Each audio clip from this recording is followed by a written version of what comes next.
Saudara-saudara sebangsa dan setanah air di seluruh negara kesatuan Republik Indonesia, selamat pagi dan salam sejahtera buat kita semua. Semoga hari ini lebih baik dari hari yang kemarin. Marilah kita kembali membaca firman Tuhan pada pagi hari ini, yaitu seri ke-38 yang diambil dari Imamat atau 3 Musa, pasal yang ke-22 sampai pasal 23. Demikianlah bunyinya. Kesucian persembahan. Tuhan menyuruh Musa menyampaikan perintah ini kepada Harun dan anak-anaknya. Perlakukanlah dengan pantas apa yang dipersembahkan bangsa Israel khusus untuk aku, supaya kamu tidak mencemarkan namaku yang suci. Akulah Tuhan. Kalau seorang dari keturunanmu dalam keadaan najis mendekati persembahan-persembahan suci yang dikhususkan bangsa Israel bagiku, ia tidak boleh lagi melayani pada mezbah. Peraturan itu berlaku untuk selama-lamanya. Akulah Tuhan. Seorang keturunan Harun yang menderita penyakit kulit yang berbahaya atau yang sakit kelamin sehingga mengeluarkan lelehan, dilarang makan persembahan suci kalau ia belum dinyatakan bersih. Seorang imam menjadi najis kalau ia menyentuh sesuatu yang najis karena kena mayat. Ia juga najis kalau maninya keluar atau menyentuh binatang atau orang yang najis. Seorang imam yang dengan cara apapun menjadi najis tetap najis sampai matahari terbenam. Dan sesudah matahari terbenam, ia belum boleh makan makanan yang dipersembahkan kepada Tuhan kalau ia belum mandi. Sesudah matahari terbenam, ia bersih dan boleh memakannya, karena itulah makanannya. Ia dilarang makan daging binatang yang mati dengan sendirinya atau mati diterkam binatang buas. Kalau ia memakannya, ia menjadi najis. Akulah Tuhan. Semua imam harus mentaati peraturan-peraturan yang kuberikan kepada mereka. Kalau tidak, mereka bersalah dan akan mati karena melanggar peraturan-peraturan yang suci itu. Akulah Tuhan, dan akulah yang mengkhususkan mereka untukku. Persembahan yang dikhususkan bagiku hanya boleh dimakan oleh keluarga imam itu sendiri. Orang lain tak boleh sekalipun orang atau orang upahannya, tetapi budak-budak yang dibeli oleh imam itu dengan uangnya sendiri atau yang dilahirkan di dalam rumahnya boleh makan makanan bagian imam itu. Anak perempuan seorang imam yang kawin dengan seorang yang bukan imam, dengan seorang yang bukan imam, tidak boleh makan persembahan itu. Tetapi anak perempuan imam yang sudah menikah, janda, atau yang diceraikan dengan tidak mempunyai anak, lalu kembali ke rumah ayahnya, anak itu kembali ke rumah ayahnya serta menjadi tanggungannya, boleh makan makanan bagian ayahnya. Hanya keluarga imam yang boleh makan persembahan itu. Kalau seorang yang bukan anggota keluarga imam dengan tidak disengaja makan makanan yang dipersembahkan kepada Tuhan, ia harus memberi gantinya kepada imam ditambah dengan 20%. Imam-imam yang tidak boleh menjanjikan persembahan, imam-imam tidak boleh menajiskan persembahan yang khusus untuk aku, dengan membiarkannya dimakan oleh seorang yang tidak berhak memakannya. Hal itu menjadikan orang itu bersalah dan mendatangkan hukuman atasnya. Akulah Tuhan, dan aku yang menyucikan persembahan itu.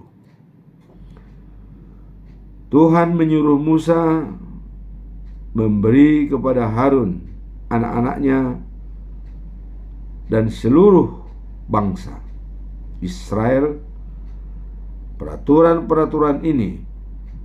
Apabila seseorang Israel atau seorang asing yang tinggal menetap di Israel mempersembahkan kurban bakaran untuk membayar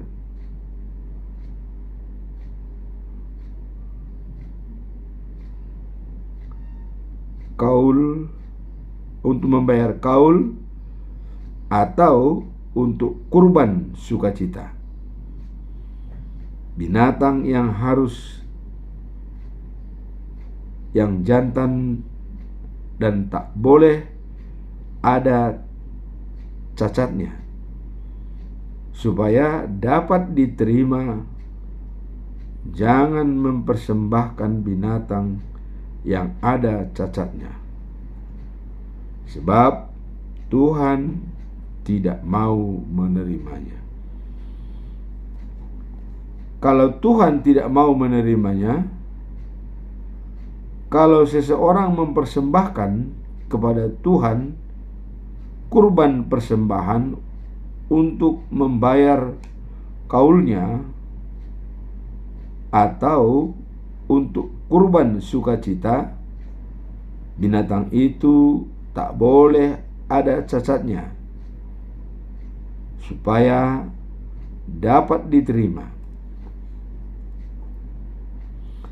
Janganlah mempersembahkan kepada Tuhan binatang yang buta, yang patah,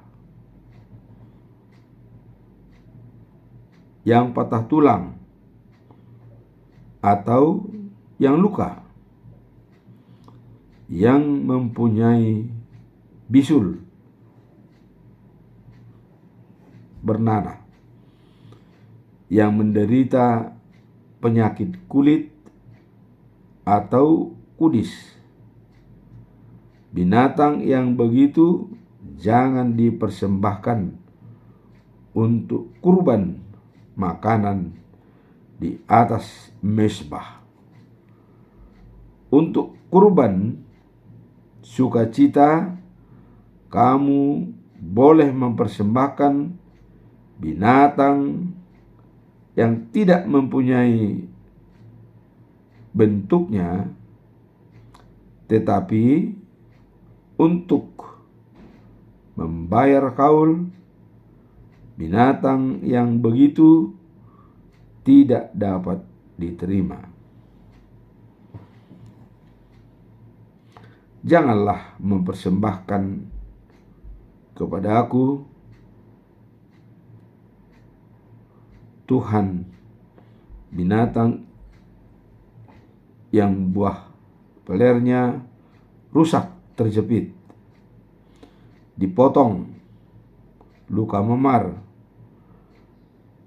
atau dibuang. Hal itu tak boleh terjadi di negerimu.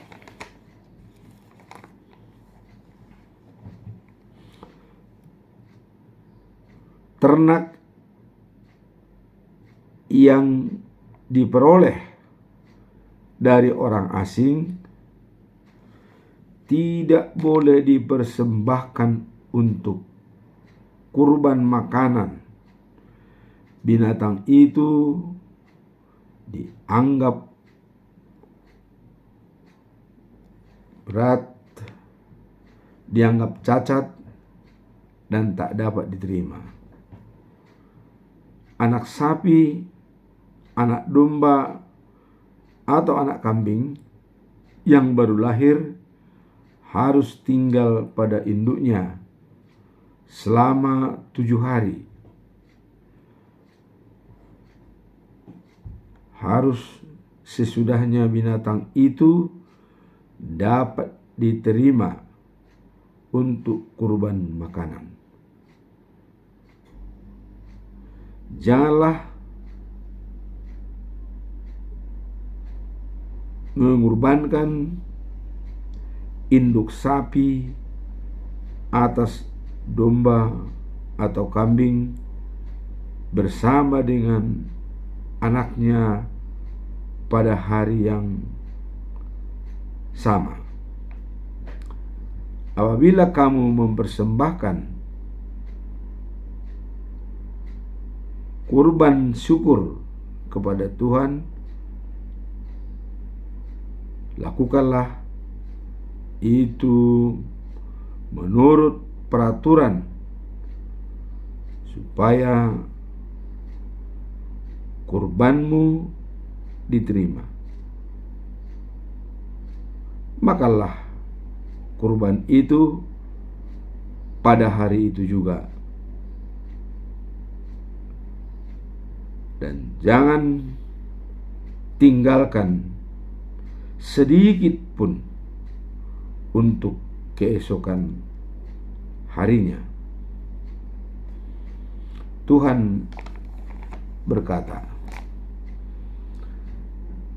taatilah perintah-perintahku. Akulah Tuhan.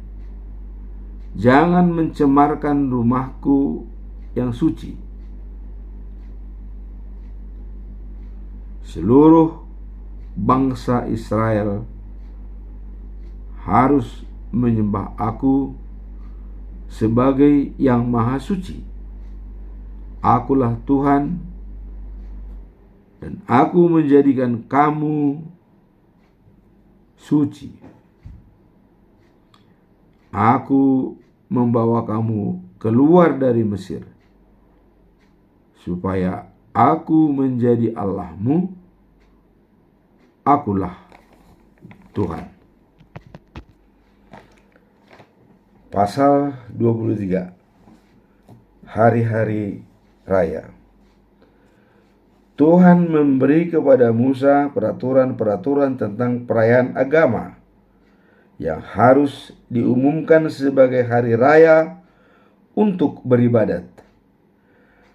Ada 6 hari untuk bekerja, tetapi hari yang ketujuh, hari Sabat, adalah hari istirahat yang dikhususkan bagi Tuhan. Pada hari itu, kamu harus mengadakan pertemuan untuk beribadat dan tak boleh bekerja. Inilah hari-hari raya yang ditetapkan Tuhan dan yang harus diumumkan pada waktu yang ditentukan. Hari Raya Paskah dan roti tak beragi. Hari Raya Paskah yang dirayakan untuk menghormati Tuhan, mulai pada saat matahari terbenam pada tanggal 14 bulan 1. Besoknya tanggal 15 mulailah perayaan roti tak beragi, dan selama 7 hari kamu tak boleh makan roti yang dibuat pakai ragi. Selama 7 hari itu, kamu harus mempersembahkan kurban makanan kepada Tuhan. Pada hari yang pertama dan yang ketujuh perayaan itu, kamu harus mengadakan pertemuan untuk beribadat dan tak boleh melakukan pekerjaan berat. Kalau kamu sudah sampai di negeri yang diberikan Tuhan kepadamu dan mengumpulkan hasil tanah, berkas gandum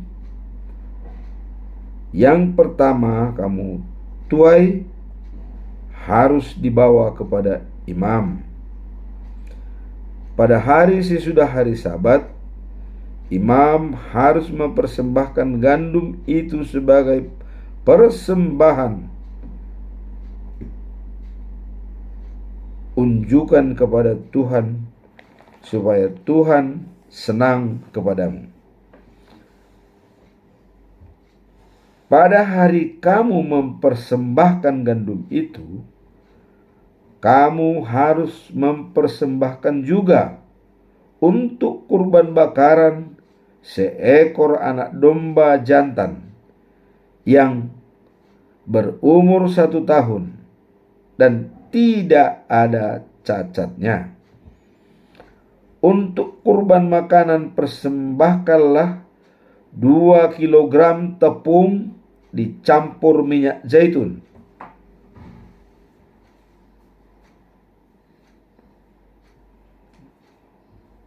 Bau kurban itu menyenangkan hati Tuhan. Bersama itu, persembahkanlah juga 1 liter air anggur. Sebelum membawa persembahan itu kepada Tuhan, kamu tak boleh makan sedikit pun dari gandum baru itu, baik mentah, dipanggang, atau dibakar menjadi roti. Peraturan ini harus ditaati oleh semua keturunanmu untuk selama-lamanya. Pesta panen. Mulai dari hari sesudah Sabat, waktu kamu mempersembahkan kepada Tuhan berkas gandum yang pertama, kamu harus menghitung 7 minggu penuh. Pada hari yang ke-50, yaitu hari sesudah Sabat yang ke-7, kamu harus membawa kurban sajian kepada Tuhan. Setiap keluarga harus mempersembahkan 2 buah roti untuk persembahan unjukan bagi Tuhan. Tiap roti harus dibuat ragi dan harus diserahkan kepada Tuhan sebagai persembahan haul tanah yang pertama. Sebagai persembahan hasil tanah yang pertama. Bersama roti itu, bangsa Israel harus mempersembahkan berumur 1 tahun domba, seekor sapi jantan muda, dan 2 ekor kambing. Masing-masing tidak boleh ada cacatnya dan harus dipersembahkan untuk kurban kebakaran bagi Tuhan. Dengan kurban sajian dan kurban air anggur, bau kurban itu menyenangkan hati Tuhan. Persembahkanlah juga seekor kambing jantan untuk kurban pengampunan dosa dan 2 ekor domba jantan yang berumur 1 tahun untuk kurban perdamaian. Roti dan kedua anak domba itu harus dipersembahkan oleh imam sebagai persembahan unjukan bagi Tuhan, dan itu untuk bagian imam. Persembahan-persembahan itu adalah suci. Pada hari itu kamu harus mengadakan pertemuan untuk beribadat dan tak boleh melakukan pekerjaan berat. Peraturan itu harus ditaati oleh keturunanmu untuk selama-lamanya, di mana saja mereka tinggal. Kalau kamu panen, janganlah memotong gandum yang tumbuh di pinggir-pinggir ladangmu, dan jangan kembali untuk mengambilkan gandum yang tersisa sesudah panen. Biarkan itu untuk orang miskin dan orang asing. Tuhan adalah Allahmu. Pesta Tahun Baru. Tanggal 1 bulan 7 harus dirayakan sebagai hari yang khusus untuk beristirahat. Hari itu ditandakan dengan bunyi trompet, dan kamu harus mengadakan pertemuan untuk beribadat. Persembahkanlah kurban makanan kepada Tuhan dan jangan melakukan pekerjaan berat pada hari itu. Ketiga, hari pengampunan dosa. Tanggal 10 bulan 7 adalah hari upacara tahunan untuk pengampunan dosa. Bangsa Israel, pada hari itu kamu harus berpuasa dan mengadakan pertemuan untuk beribadat, serta mempersembahkan kurban makanan kepada Tuhan. Janganlah bekerja, sebab hari itu adalah hari pengampunan dosa, supaya kamu mendapat ampun di hadapan Tuhan Allahmu. Barang siapa makan sesuatu pada hari itu, tidak dianggap lagi anggota umat Allah. Dan barang siapa melakukan pekerjaan pada hari itu, dihukum oleh Tuhan sendiri dengan hukuman mati. Peraturanmu di mana saja mereka tinggal, mulai dari saat matahari terbenam pada tanggal 9 bulan itu sampai saat matahari terbenam pada tanggal 10, harus kamu rayakan seperti hari Sabat, dan yang khusus untuk istirahat. Sepanjang hari itu kamu harus berpuasa. Pesta Pondok Daun. Pesta Pondok Daun mulai pada tanggal 15 bulan 7 dan lamanya 7 hari. Selama 7 hari itu, setiap hari kamu harus mempersembahkan kurban makanan. Pada hari yang pertama dan yang kedua,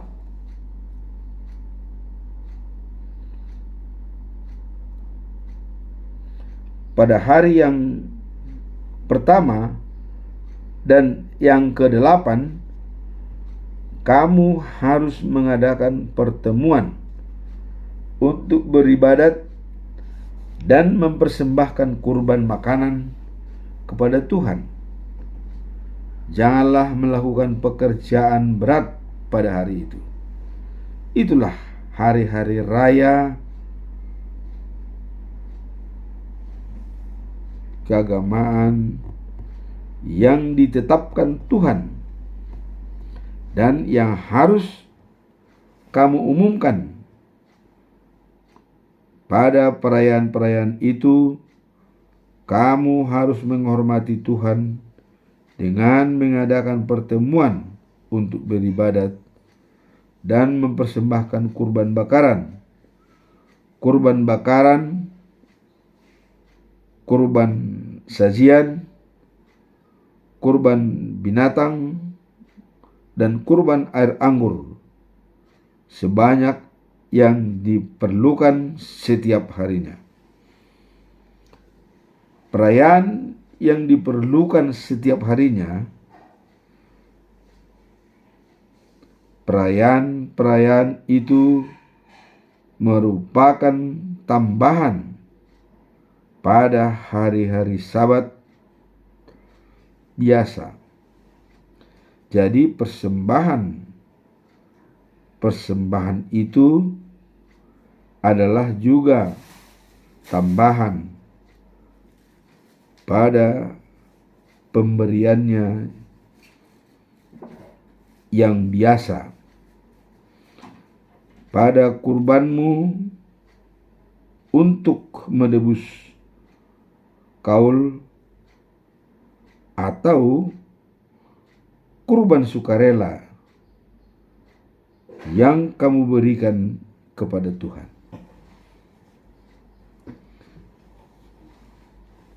Sehabis panen, mulai tanggal 15 bulan 7, kamu harus mengadakan perayaan selama 7 hari. Hari yang pertama dan yang kedua, hari yang pertama dan yang ke-8 adalah hari yang khusus untuk beristirahat. Pada hari yang pertama, kamu harus memetik buah-buahan yang paling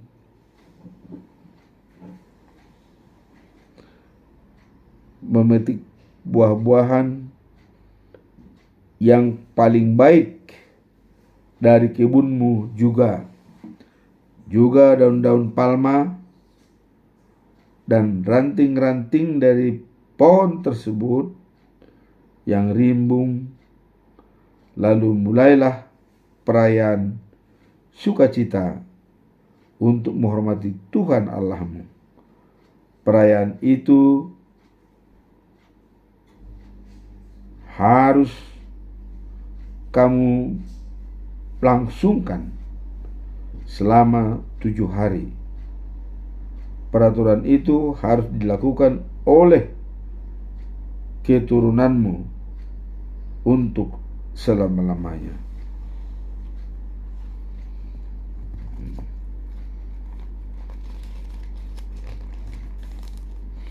Tujuh hari lamanya seluruh bangsa Israel harus tinggal dalam pondok-pondok daun, supaya keturunanmu tahu bahwa Tuhan menyuruh bangsa Israel tinggal dalam pondok-pondok yang sebenarnya, yang sederhana, ketika Ia membawa mereka keluar dari Mesir. Dialah Tuhan Allahmu. Begitulah Musa menyampaikan kepada bangsa Israel peraturan tentang cara mengadakan perayaan-perayaan untuk menghormati Tuhan. Demikianlah bacaan firman Tuhan pada pagi hari ini. Semoga apa yang kita baca tadi, dan ini masih dalam perjanjian lama, semoga Tuhan memberkati kita semua. Amin.